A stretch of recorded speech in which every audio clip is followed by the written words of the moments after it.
लड़के की कहानी आशा है। यह कहानी आपको पसंद आएगी। इसमें एक लड़का अपने पिताजी के पास जाता है जो कि बहुत दूर काम करते हैं। यह एक छोटा सा सफर होता है, मगर इसमें हमें अच्छी जानकारी मिलती है। एक लड़के को अपने पिताजी के पास मिलने जाना था, बिकॉज उसके पिताजी बहुत समय से बाहर ही काम करते थे। उन्हें घर पर जाने का समय नहीं मिलता था। इसीलिए माँ ने कहा कि तुम्हें अपने पिताजी से मिलने जाना है। वह बहुत समय से घर वापस नहीं आए हैं। तुम्हें उनका हाल चाल भी पूछना है और आकर मुझे बताना है। मैं जानती हूँ कि तुमने बाहर का सफ़र नहीं किया है, इसलिए तुम्हें बहुत ध्यान से जाना होगा। तुम्हें उस जगह पर पहुँचने में 2 दिन लग जाएंगे, इसलिए अपना ध्यान रखना है और आराम से जाना है। लड़के ने कहा कि आप चिंता न करें, मैं आराम से चला जाऊंगा। माँ ने कहा कि जब तुम पहले कभी नहीं गए हो, इसलिए चिंता तो होती है। मैंने तुम्हारे खाने की कुछ चीज़ें रख दी हैं और कुछ पैसे भी रखे हैं जो तुम्हारे काम आएंगे। ध्यान से जाना और आराम से वापस आना। रास्ते में किसी से ज़्यादा बात नहीं करनी है, किसी को कुछ भी बताना नहीं है। कोई पूछे भी तो कह देना कि मैं पास से ही आया हूँ। तुम्हारे पास क्या है, किसी को भी बताने की ज़रूरत नहीं है। इसलिए इन सभी बातों का ध्यान रखना। उसके बाद लड़का अपने सफ़र पर चला जाता है। उस समय में ऊंट गाड़ी चलती थी। उस लड़के ने ऊंट गाड़ी वाले से पूछा कि मुझे यहाँ पर जाना है, तुम चल सकते हो? उसने कहा कि बैठ जाओ, अभी बहुत समय लग जाएगा, बिकॉज यह जगह 2 दिन का सफ़र लेती है। अगर 2 और सवारी और मिल जाए तो उसके बाद चलते हैं। कुछ देर बाद 2 सवारी और मिल गई और वह ऊंट गाड़ी को लेकर चल दिया। गर्मी का मौसम भी था, सफ़र भी बहुत थका देने वाला था।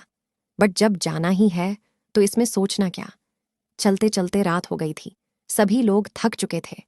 ऊंट गाड़ी वाले ने कहा कि अब हम कुछ देर आराम करेंगे। अगर कुछ लेना है तो यहाँ से ले सकते हो। ये बाजार है और आगे कोई भी बाजार नहीं मिलेगा, इसलिए जिसको जो भी ज़रूरत हो वह ले सकता है।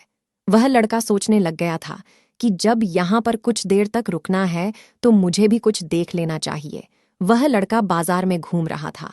तभी एक छोटा लड़का किसी का सामान लेकर भाग रहा था। वह बच्चा उस लड़के के पास आया और कहने लगा कि मेरे पीछे कुछ लोग पड़े हुए हैं, मुझे उन सभी से बचा लो। लड़के ने पूछा कि तुमने क्या किया है? उस छोटे बच्चे ने कहा कि मैंने रोटी ली है, मुझे भूख लग रही थी। कुछ देर बाद वहां होटल वाला भी आ गया था। उसने कहा कि यह लड़का वहां से रोटी लेकर भाग रहा था। हर रोज ऐसा ही करता है। आज इसे पता चला जाएगा कि ऐसा करना ठीक नहीं है। वह बच्चा बहुत ज्यादा डर गया था। लड़के ने होटल वाले को कहा कि जो भी तुम्हारा नुकसान हुआ है मैं पूरा कर देता हूँ। उसके बाद लड़के ने उसका उधार चुका दिया था। लड़के ने बच्चे से कहा कि ऐसे चोरी नहीं करते हैं। वह लड़का कहने लगा कि मुझे भूख लगी थी इसलिए किया था। लड़के ने पूछा कि तुम्हारा घर कहाँ है? वह कहने लगा कि मेरा कोई घर नहीं है। लड़के को उस पर दया आ गई थी। उसने कहा कि मेरे साथ में चलोगे, तुम मेरे साथ में रहना, फिर कभी तुम्हें ऐसा काम नहीं करना पड़ेगा। वह छोटा बच्चा लड़के के साथ चलने को तैयार हो हुआ। उसके बाद वह सफ़र फिर से शुरू हो गया था। उस सफ़र में एक छोटा बच्चा भी शामिल हो चुका था। 2 दिन बाद वह उस नगर में पहुंच गए थे जिस जगह पर उन्हें आना था। वह लड़का उस जगह पर पहुंच तो चुका था, मगर पिताजी कहाँ पर काम कर रहे हैं उसे थोड़ा खोजना भी था, बिकॉज वह पहली बार वह पर आया था।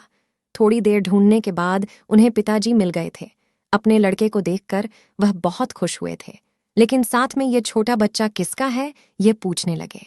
पिताजी ने यह पूछा तो लड़के ने बताया कि किस तरह वह इस छोटे बच्चे से मिला था।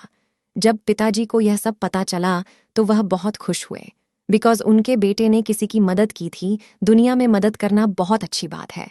पिताजी ने कहा कि इसे हमेशा अपने साथ रखना और इसे भी काम सिखा देना, जिससे यह जीवन में कभी भी ऐसा काम न करे जिससे उसे परेशानी का सामना करना पड़े। लड़का वहां पर 1 दिन रुकने के बाद चलने वाला था। जो सामान वह लाया था अपने पिताजी को दिया और कहा कि आप जल्दी ही घर आ जाना। माँ ने कहा कि इस बार बहुत समय हो गया है आपको, आप घर नहीं आए हैं। पिताजी ने कहा कि यहाँ पर इतना काम होता है कि यहाँ से निकला नहीं जाता है, बट कुछ दिन बाद मैं घर जरूर आऊँगा। उसके बाद लड़का वापस चला गया। दोनों साथ में ही घर जाने लगे थे। जब 2 दिन बाद वह घर पहुंचे तो माँ ने भी यही पूछा कि यह बच्चा किसका है। लड़के ने पूरी बात माँ को बताई। उसके बाद माँ ने कहा कि यह अब से यही रहेगा और तुम्हारा छोटा भाई है, इसलिए इसका ध्यान भी तुम्हें ही रखना होगा। लड़के ने कहा कि आप चिंता न करें, हम साथ में रहेंगे। माँ को अब लग रहा था कि हमारा लड़का अब बड़ा हो चुका है, वह सभी बातों को अच्छे से समझ रहा है, सबकी मदद भी कर रहा है। इस तरह वह बच्चा भी उनके परिवार में रहने लगा था। ये कहानी हमें यही बताती है कि जीवन में कुछ अच्छे काम करके हम दूसरों की मदद कर सकते हैं, जिससे उनके जीवन की परेशानी दूर हो सके। अगर आपको यह कहानी पसंद आई है तो आप इसे शेयर ज़रूर करें। समय के साथ वह लड़का बहुत परेशान हो गया था, बिकॉज जो वह काम कर रहा था उसमें सफलता नहीं मिल रही थी। अब तो उसे भी लग रहा था कि उसे कुछ भी हासिल नहीं होने वाला है, बिकॉज उसे बार बार असफलता ही मिलती जा रही थी। वह अब यह सोच बैठा था कि उससे कुछ नहीं होगा। अब वह अपने काम पर भी ध्यान नहीं देता था, क्योंकि वह उसे करना नहीं चाहता था। एक दिन वह एक साधु बाबा को देखता है। वह अपने हाथी के साथ थे। उस लड़के की नज़र जब हाथी पर गई तो वह देखता है कि हाथी एक रस्सी से बंधा हुआ है। वह रस्सी बहुत ही कमजोर थी, जबकि हाथी उसे कभी भी तोड़ सकता था। बट वह लड़का देखता है कि हाथी कोई भी कोशिश नहीं कर रहा है। ऐसा क्यों था? वह लड़का साधु बाबा के पास जाता है। वह कहता है कि यह हाथी इस रस्सी को तोड़ सकता है, बट फिर भी आपने यह रस्सी इससे बांधी हुई है।